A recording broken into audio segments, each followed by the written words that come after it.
धर्माच्या नावाखाली आपण काही खपवण्याचा प्रयत्न करतो. नवरात्रीमध्ये 9 दिवस 9 रंगांच्या साड्या परिधान करा किंवा वस्त्र परिधान करा असं धर्मशास्त्रामध्ये कुठेही दिलेलं नाहीये. म्हणजे आपले 4 वेद, उपवेद, पुराण, रामायण, महाभारत, दुर्गा सप्तशती, दुर्गा देवीचे कुठले ग्रंथ, अगदी 60 स्मृती ग्रंथ, या सगळ्याचा जरी अभ्यास केला तरी त्याच्यामध्ये असं कुठेच लिहिलेलं नाहीये की नवरात्रीला 9 दिवसांचे कपडे घाला.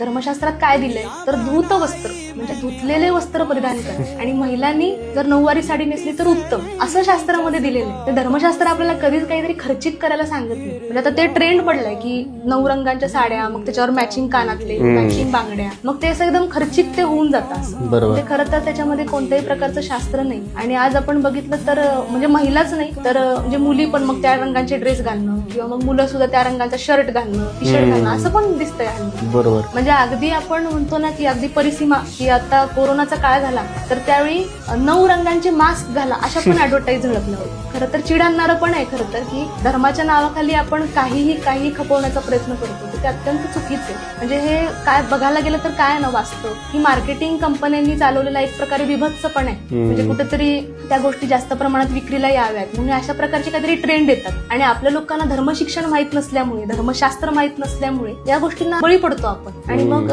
ज्याला परवडत नाही तर ते पण करायला जातो आणि मग म्हणतो ना अनावश्यक खर्च पण त्याच्यामध्ये वाढतो.